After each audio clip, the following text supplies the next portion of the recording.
Bu ən rahat üsuldur.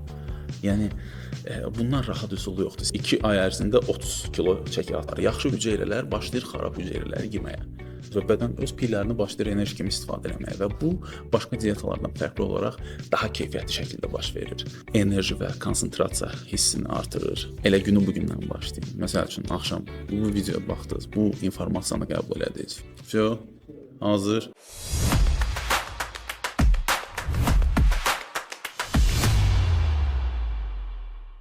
Hamınızı salamlayıram. Bugünkü mövzumuz interval qidalanma haqqında olacaq. Bu son illərdə kəşf edilmiş bir qidalanma növüdür. Bu interval qidalanma ilə insan bəslənəndə, bu formada gedəndə adətən dieta problemi yaşamırsan, kaloriləri saymırsan, özündən hər gün harasa yemək aparmırsan. Ən sadə, ən rahat bir üsuldur və öz şəxsi təcrübəmdən əsaslanaraq götürürəm ki, bu hər bir kəsə yaxşı təsir göstərə bilər. Sadəcə bunu eləmək lazımdır. 16 saat aclıq 8 saat ərzində qidalanmaqla başlamaq olar. 16-8 nədir dostlar? Tutaq ki, siz günorta saat 12-də yeməyə başladınız və axşam saat 8-ə kimi istədiyinizi yeyə bilərsiniz. 8-ə kimi neçə dəfə yeyə bilərsiniz? Maksimum 3 dəfə, düzdür? Yeyin, istədiyinizi yeyin. Axşam saat 8 oldu, su içirsiniz, artıq ağzın yolu bağlıdır və birdən növbəti saat 12 kimi, növbəti gün saat 12 kimi heç nə yemirik. Ancaq su içə bilərik, çay içə bilərik, kofe içə bilərik. Bu da şəkərsiz əlbəttə ki. Həm kofe, həm çay, sadə. Yaşıl çay, qara çay, növbə-növ ətirlərlə olan çaylar. Yəni sayı hesabı yoxdur. Bunu özünüz gedişatda özünüz uyğunlaşdıra bilərsiniz. Bu əslində çox sadədir. Çünki siz axşam 8-də heç nə yemədiniz. Məsəl üçün saat 12-də gedirsiniz yatmağa və 8 saat yuxunuz 7-8 saat yuxu elə adi yatmağa gedir. Bu elə aclığın 7-8 saatı getdi. Və yuxudan durandan sonra 12 kimi heç nə yemirsiniz. Su içirsiniz, çay içə bilərsiniz, kofe içə bilərsiniz, istəyiniz uyğun. Amma yemək yemirsiniz. Saat 12-də təzədən açırsınız. Yaxşı olar ki, bunu standart bilinən yaxşı keyfiyyətli qidalardan başlayaq. Məsəl üçün yumurta. Əlbəttə ki, bu kənd yumurtası həmişə daha yaxşıdır. Pendir, qaymaq. Yəni bildiyimiz səhər yeməyi. Düzdür, daha professionallar 20 saat aclıq və 4 saat qidalanmaq və yaxud gündə bir dəfə OMAD deyilir, one meal a day, yəni gündə bir dəfə yemək yemək prosesi, gündə bir dəfə qidalanırsan. Amma bu növbəti etapdır. Kim gedə bilsə, kim artıq bədənini ona uyğunlaşdıra bilsə, artıq o da onda rahat alınan bir prosesdir. Amma mənim tövsiyəm odur ki, ilk növbədə 16-8, çünki mən özüm də 16-8 rejimi ilə başlamışdım. Burada sizə gələn çətin məqam ola bilər ki, saat yuxuda tutaq ki, səhər saat 8-də durdunuz.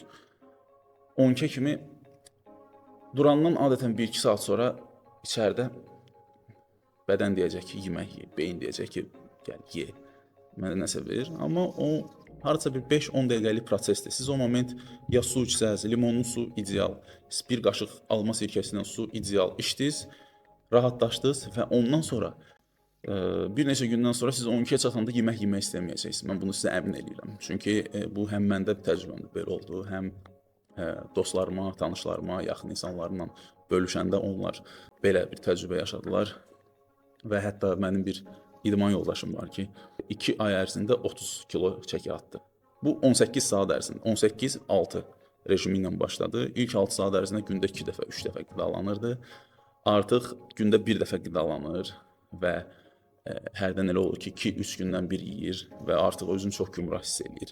Bu interval qidalanmanın dəhşətli dərəcədə insana üst xeyri var, üstünlükləri var. Adi diyetadan, yəni siz kaloriləri saymaqdan və yaxud gündəlik bir neçə porsiya yeməkdən üstündür. Düzdür, onların da öz effekti var, amma bunları növbəti buraxılışlarda onlar haqqında da ətraflı danışacağam. Gəlin mən sizə interval qidalanmanın 7 müsbət cəhəti haqqında ətraflı məlumat verim. Birinci müsbət cəhəti autofagiya prosesidir. Autofagiya prosesi nə deməkdir?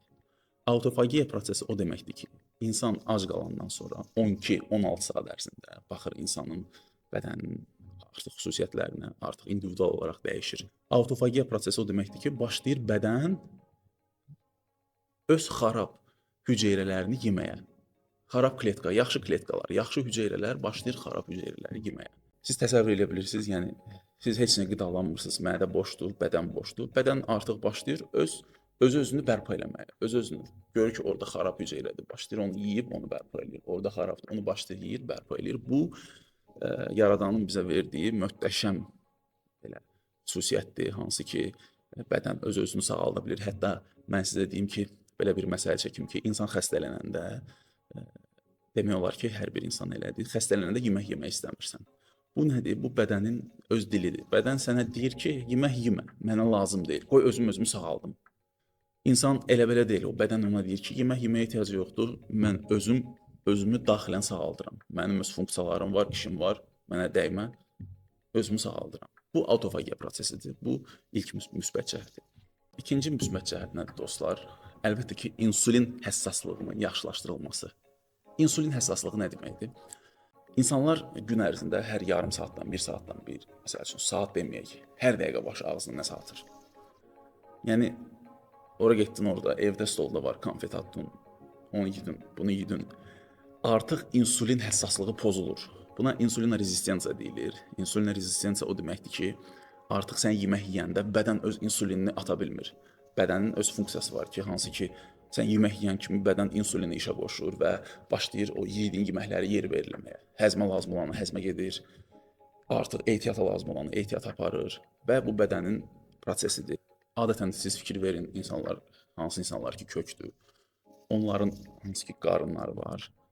Bu insulin pozğunluğudur. İnsulin pozğunluğu o deməkdir ki, insan yemək yeyir, artıq insulin atılmır və hər şey gedir ehtiyata. Düzdür, burada bir neçə səbəb var. Əlbəttə ki, qaraciyərin bilənməsi də var, başqa problemlər də var. Amma insan tez-tez qidalananda insulin həssaslığı itir. 12-16 saat ərzində aclıq prosesi başlayandan sonra artıq insulin həssaslığı özünü bir müddətdən sonra bərpa eləyir və sizin tutaq ki, 16 saat qalmısınız ac və ilk yeməyiniz, sonraki yeməyiniz hamısına insulin artıq bərpa olur və həmən o yeməyi həzm eləyir və hamısı yerbəyer olur. Bu ikinci müsbət cəhəti və üçüncü müsbət cəhətindən danışmaq istəyirəm. Əlbəttə ki, bu da hamısı bir-birinə bağlı olan söhbətdir. Çünki hamısı bir-birini yaxşılaşdırır, hamısı zəncilvari, bir-birinə yaxşı effekt göstərir. Həzm prosesinin yaxşılaşdırılmasıdır üçüncü müsbət cəhəti. Yenə də insulinlə bağlıdır. Yenə də həzm prosesi artıq siz yemək yeyərkən dərhal yemək həzm olunur və dərhal enerjiyə çevrilir və bədən bilir ki, artıq qıraqdan hər dəqiqə başı yemək gəlmir və ona o bir dənə gələn yeməyi maksimum dərəcədə 100% istifadə eləyir. Bu da üçüncü müsbət cəhəti. Dördüncü müsbət cəhəti nədir dostlar? Enerji və konsentrasiya hissini artırır. Hamının problemi odur ki, konsentrasiya hissi azalır, enerjisi zəifdir. Bu hamısı artıq yeməkdəndir. Lazımsız şeyləri yeməkdəndir. Nə gəldi yeyirik, bədən rahatlaşır, heç bir iş görmək istəmirsən və tənbəlləşirsən qısaca. Belə. Siz inana bilmərsiniz ki, insan ac olduğu müddətdə 12-16 saat, artıq 16 saat ərzində aclıq gedəndən sonra siz görürsünüz ki, o qədər sizin enerjiniz var, o qədər konsentrasiyanız möhkəmdir ki, və hətta həyatda, dünyada uğuru qazanan adamlar, uğurlu olan adamlar, öz işində uğurlu olan adamlar demək olar ki, interval qidalanma ilə məşğuldurlar və interval qidalanmanın konsentrasiyanın artırdığını görüb artıq başqa rejimə qayıtmaq istəmir. Nə qədər çox saxladığınız interval aclığı, o qədər də sizin enerjiniz və konsentrasiyanız var. Bu dördüncü müsbət cəhəti. Beşinci müsbət cəhəti dostlar, bu sağlamlıq və uzun ömürlükdür.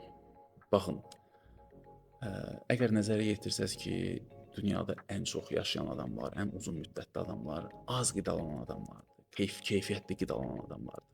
Az və keyfiyyətli qidalanan adamlardır dünyada ən çox yaşayan insanlar. Onlar gündə 4 dəfə, 5 dəfə, 6 dəfə yemək yemirlər. Onlar adətən gündə 1 dəfə, 2 dəfə otururlar, qəşəng yemək yeyirlər, keyfiyyətli yemək yeyirlər və uzun ömürlü olurlar. Yəni, insanların ömrünü azaldan proses ən birincilərdən biri odur ki, düzdür, stres də var, stresi qoyaq, o ayrı bir mövzudur. Amma yeməkdən danışırıq bugün, bədənə gedən qidalardan danışırıq. Siz hər bir saatdan bir nəsə yeyəndə elə bil ki, siz limiti doldurursunuz hər dəfə. Nə qədər mədə boş qalsa, nə qədər bədən boş qalsa, təmiz olsa, o qədər təmizsiz.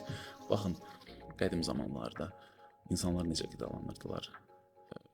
Gedirdilər kişilər ova, gedirdilər ova və başlayırdılar heyvan ovlamağa məsəl üçün və uşaqlar, xanımları gözləyirdilər onları ki, onlar yemək gətirəcəklər. Onlar da gətirdilər, otururdular, bir dəfə yeyirdilər və bəlkə elə belə ola bilərdi ki, onlar bir gün, 2 gün ondan sonra yemirdilər. Bizim ümumi, yəni genetikamız bunu öyrəşir və genetikamız belə formalaşıb və belə formalaşdığına görə insana doğmadır interval qidalanmaq və interval qidalanarkən bədən öz keto deyilir buna, ketozlarını istifadə edir, keto piyləri var, hansı ki, bədən onu qlukozadan daha çox sevir. Bədənə lazım deyil qıraqdan gələn enerji, bədənə öz daxilindəki öz piylərin enerjisini yandırmaq beynə çox gözəl təsir göstərir və beyin bunu sevir. Bədən öz ketozları ilə qidalananda sizin enerjiniz maksimum olur, konsentrasiyanız maksimum olur, uzun ömürlüyünüz maksimum olur və həyat sizə çox xoş gəlir, həyat sizə pozitiv gəlir. Öz bakteriyalarımız daxilən olan yaxşılar başlayır pisləri yeməyə, yaxşı hüceyrələr pisləri yeməyə və bu insanı uzun ömürlü eləyir və insanlar çox uzun, həssas, gümrah və sağlıqlı həyat yaşayır. Bu 5-ci müsbət cəhəti dostlar. 6-cı müsbət cəhət odur ki, əlbəttə ki, çəki azalması və yağ yanması. Çəki azalması və yağ yanması siz artıq 12 saat, 16 saat, məsəl üçün autofagiya prosesi başlayır, ketoz başlayır. Ketoz o deməkdir ki, bədən öz piylərini başlayır enerji kimi istifadə eləməyə və bədən bu enerjini istifadə edərək qıraqdan ona heç nə lazım deyil. Siz idman edirsiniz, siz gəzirsiniz, siz iş görürsünüz, siz aktiv həyatdasınız və bədən öz piylərini başlayır enerji kimi istifadə eləməyə və bu başqa diyetalardan fərqli olaraq daha keyfiyyətli şəkildə baş verir. Çünki az öncə dediyim kimi bədən, beyin ketozla qidalanmağı sevir. Ona glukozadan daha çox ketoz daha yaxşı təsir göstərir və bədən artıq öz ketozlarından qidalana həm sağlamlaşırsınız, artıq harda sizin artıq piyləriniz, problemləriniz var. Bədən başlayır özünü bərpa eləməyə. Bu yenə dediyim kimi yaradanın möhtəşəm bir verdiyi bir xüsusiyyətdir ki, hansı ki hər birimizdə bu var və bunu istifadə eləmək hər zaman yaxşıdır. Yağ yanır, çəki azalır və daha da sağlam olaraq insan özünü daha yaxşı hiss edir və bu 6-cı müsbət cəhətidir. İndi isə gələk 7-ci müsbət cəhətinə. 7-ci müsbət cəhət ondan ibarətdir ki, dostlar, bu ən rahat üsuldur. Yəni bundan rahat üsulu yoxdur. Bəlkə də sizə indi bu çətin gələ bilər. Bəlkə də fikirləşə bilərsiniz ki, 16 saat necə ac qala bilərəm. Amma inanın ki, dostlar, o qədər asandır. Bədənin ki, ağzın ki, yolunu bir dəfə bağladın, yemək istəmirsən. Yəni mən öz şəxsi təcrübəmə əsaslanaraq başladım 16-8, sonra düşdüm 18-6-ya, sonra 24, 20 saat açlıq və 4 saat qidalanma. Sonra düşdüm OMAD-a və OMAD isə 1 meal a day. Bu daha təcrübə. Artıq 1 aydan, 2 aydan sonra artıq 1 meal a day-a keçə bilərsiniz. Yəni gündə bir dəfə. Tutaq ki, özünüzə vaxt seçirsiniz. Gün ərzində məsəl üçün sizə işinizə uyğun olaraq, işinizə və öz vaxtınıza, öz gündəlik rejiminizə uyğun olaraq hansı vaxt rahatdır, bir dəfə qidalanırsınız və getdik birdən növbəti günə. Bu artıq dediyim kimi daha təcrübəli, artıq məşğul olanlar üçün də interval qidalanmaqla çox rahat üsuldur dostlar bu interval qidalanma. 16 saat ərzində elə 16 saatın 7-8 saatı yuxuya gedir. Qalan 3-4 saat axşama düşür və növbəti 3-4 saatı gündüzə düşür. Hansı ki siz demək olar 3-4 saat ərzində ac qalırsınız. Səhər duranda onsuz da adam yemək istəmir. Axşam da yatmadan əvvəl yemək əlbəttə ki pisdir. Yəni 4 saat ərzində siz tutaq ki 8-ə bağlamısınız, 12-də artıq yuxuya gedirsinizsə, bədən 4 saatdan sonra bədən boşalır və bu bədənin cavanlıq hormonu deyilən somatotropiin hormonunu da qaldırır insanda və artıq yatanda da sizin piyərmə prosesi başlayır və bu da insana çox yaxşı bir müsbət üstünlüklərini verir və belə. Əgər həyatınızı dəyişmək istəyirsinizsə, başlayın. Elə günü bugündən başlayın. Məsəl üçün, axşam bu videoya baxdınız, bu informasiyanı qəbul ediniz və tutaq ki, axşam 8-də yeməyinizi yiyin, başlayın. Geçsin növbəti gün 12-dən. Sonra axşam 8-ə kimi qidalanın, sonra geçsin növbəti gün 12. Bir müddət gedin, 1 həftə, 2 həftə, 3 həftə. Baxın ki, özünüzü necə hiss edirsiniz. Baxın ki, özünüzü necə gümrah, möhtəşəm, enerjili, konsentrasiyalı, aktiv olursunuz, işlərinizi görmək istəyirsiniz. Görürsünüz ki, çox enerjilisiniz və çox iş çatdırırsınız. Bunu görəndən sonra yavaş-yavaş artıq saatı qaldıra bilərsiniz, aclıq olan saatı qaldıra bilərsiniz. Və mən indi 12-8 saat 12-dən axşam saat 8-ə kimi məsəl gətirdim, amma siz bunu öz işinizə uyğun da görə bilərsiniz. Saat 10-dan 6-ya kimi eləyə bilərsiniz, 8-dən saat 4-ə kimi eləyə bilərsiniz. Bu sizin istəklərinizə görə, öz gününüzün rejiminizi böldüyünüzə görə bu təyin oluna bilər əlbəttə ki. Amma əsas odur ki, 16 saat ərzində ağza heç nə getmir, 16 saat ərzində ağız bağlıdır və ancaq su, çay, kofe, şəkərsiz. Və bu bir müddətdən sonra, artıq bir həftədən sonra öz müsbət nəticələrini başlayacaq göstərməyə. Elə adam var daha tez göstərə bilər, amma bir həftə ərzində hər bir kəs də onu göstərə bilər ki, özünü möhtəşəm hiss etməyini. Dostlar, sonda onu demək istəyirəm ki, həyatı dəyişmək istəyirsinizsə, kiçik addımlardan başlayın. Hamısını birdən eləmək həmişə insanı öz yolundan çıxardır və artıq insanın beyni mənəvi olaraq yorur. Bir-bir başlayın. Siz artıq, məsəl üçün, interval qidalanmaqla başlasanız, artıq ondan sonra yavaş-yavaş idman da həyatınıza girəcək, artıq ondan sonra yavaş-yavaş qidalanmağa fikir verəcəksiniz. İşiniz yaxşılaşacaq, şəxsi münasibətləriniz yaxşılaşacaq, ətrafınız yaxşılaşacaq, oturub durduğunuz adamlar yaxşılaşacaq. Hamısı zəncirvari olan prosesdir. Nə qədər tez başlasanız, o qədər də sizin üçün yaxşı və yadda saxlayın ki, kiçik addımlar. Başladınız 1 gün, 2 gün, 3 gün, 1 həftə, 1 aydan sonra artıq daha professionalsınız, daha təcrübəlisiniz. Artıq dəyişə bilərsiniz, özünüzə uyğun korreksiya verə bilərsiniz, istəyinizə uyğun, həyat rejiminizə uyğun korreksiya verə bilərsiniz və sadəcə olaraq başlayın və öz həyatınızı yaxşıya doğru dəyişin. Gəlmişik bu dünyaya ki, yaxşı yaşayaq, keyfiyyətli yaşayaq və ətrafımızı yaxşılaşdıraq. Yadda saxlayın ki, özümüzü yaxşılaşdırsaq, ətrafımız da yaxşılaşır. Əgər verdiyim bu informasiya sizə yaxşı təsir göstərdisə, informasiya sizin xoşunuza gəldisə, kanalıma abunə olun. Sizin kimi başqa adamların da qarşısına çıxsın və onlar da düzgün informasiyadan istifadə eləsinlər və məni də həvəsləndirəsiniz ki, mən də növbəti video rolikləri hazırlayım, düzgün informasiyanı sizlə bölüşüm və hamımız bir yerdə inkişaf edib və yaxşıya doğru gedək. Sağ olun. Növbəti görüşlərdəyik.